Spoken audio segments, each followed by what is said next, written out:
नमस्कार। आज बात करेंगे एक ऐसी भारतीय स्टूडेंट की जिसकी एक खोज ने ना ब्रह्मांड को देखने का हमारा नजरिया ही बदल दिया। चलिए जानते हैं कि कैसे उन्होंने ब्रह्मांड के सबसे गहरे राजों में से एक को खोला।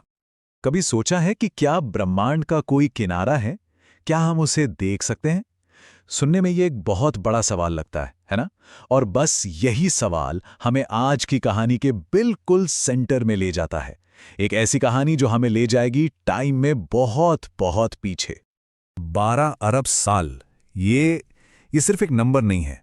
सोचिए, ये उस रोशनी की कहानी है जिसने हम तक पहुंचने के लिए 12 अरब साल का सफर तय किया, और इसी सफर ने हमें मौका दिया है यूनिवर्स के बचपन में झांकने का। तो सवाल ये है कि आखिर ये खोज की किसने? चलिए इस कहानी को थोड़ा रिवाइंड करते हैं और मिलते हैं राशि जैन से। उनका ये कमाल का सफर शुरू होता है राजस्थान के भरतपुर से। तो देखिए, राशि बचपन से ही ना आसमान और सितारों में खोई रहती थी, और इसकी एक बड़ी वजह थी उनकी माँ, जो खुद एक साइंस टीचर थी। उन्होंने ही राशि के मन में ये जिज्ञासा जगाई। फिर आया कोटा का दौर, आईआईटी जेईई की मुश्किल तैयारी और एडमिशन मिला आईआईटी बीएचयू में। लेकिन दिलचस्प बात यह है कि उनका दिल हमेशा से स्पेस में ही था। और यही तो सबसे कमाल की बात है। एक तरफ उनकी डिग्री थी मेटलर्जिकल इंजीनियरिंग में, और दूसरी तरफ था उनका पैशन फिजिक्स, स्पेस, गैलेक्सीज। वो इंजीनियरिंग की पढ़ाई तो कर रही थी, लेकिन अपने खाली वक्त में खुद से फिजिक्स पढ़ती रहती थी। और यही जो जुनून था ना, यही समर्पण उन्हें उस खोज तक ले गया जिसके बारे में हम आज बात कर रहे हैं। तो बीटेक के बाद राशि ने अपने पैशन को फॉलो किया और ज्वाइन किया national centre for radio astrophysics यानी एनसीआरए। और बस यहीं से उनका असली मिशन शुरू हुआ। उन्हें काम करने का मौका मिला दुनिया के सबसे powerful telescope James Webb space telescope के डेटा पर। 74,000। जरा इस नंबर के बारे में सोचिए। जेम्स वेब टेलीस्कोप के अनकवर सर्वे से 74,000 गैलेक्सीज का डेटा आया था, और राशि और उनकी टीम को इसे एनालाइज करना था। मतलब ये कोई बच्चों का खेल नहीं था। ये संख्या ही बताती है कि इस खोज के पीछे कितनी मेहनत और कितना सब्र लगा होगा। तो आखिर ये खोज हुई कैसे?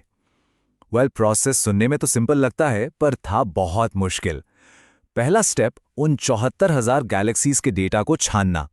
फिर स्टेप 2 में उनकी टीम की नज़र एक बहुत ही अलग, बहुत पावरफुल और बहुत दूर की गैलेक्सी पर पड़ी।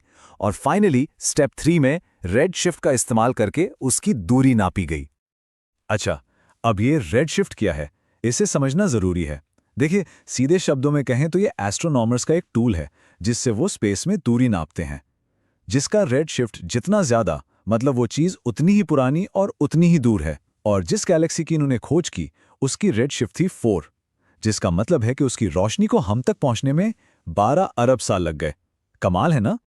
और इसका मतलब क्या है? इसका सीधा मतलब है कि हम टाइम ट्रैवल कर रहे हैं। हम ब्रह्मांड के बचपन में झांक रहे हैं। ये गैलेक्सी तब मौजूद थी जब हमारा यूनिवर्स सिर्फ 1.5 अरब साल का था। ये खोज हमें मौका दे रही है कि हम गैलेक्सीज कैसे बनती हैं, इस पूरे कहानी को शायद फिर से लिख सकें। इस खोज की साइंस तो कमाल की है ही, लेकिन उतना ही दिलचस्प है इसके नाम के पीछे का किस्सा। तो चलिए जानते हैं कि इस गैलेक्सी का नाम अलकनंदा ही क्यों रखा गया। देखिए, ये खोज इसलिए भी स्पेशल है क्योंकि ये एक परफेक्ट स्पाइरल गैलेक्सी है। मतलब बिल्कुल हमारे अपनी मिल्की वे जैसी। सोचिए, इतनी दूर, इतनी पुरानी और फिर भी इतनी जानी पहचानी सी। ब्रह्मांड के उतने शुरुआती दौर में ऐसी पूरी तरह से बनी हुई एक व्यवस्थित गैलेक्सी मिलना, यह अपने आप में एक बहुत बड़ी बात है। तो राशि ने इस गैलेक्सी को नाम दिया अलकनंदा। अलकनंदा जो हिमालय की एक पवित्र नदी है और जिसे जीवन का प्रतीक माना जाता है।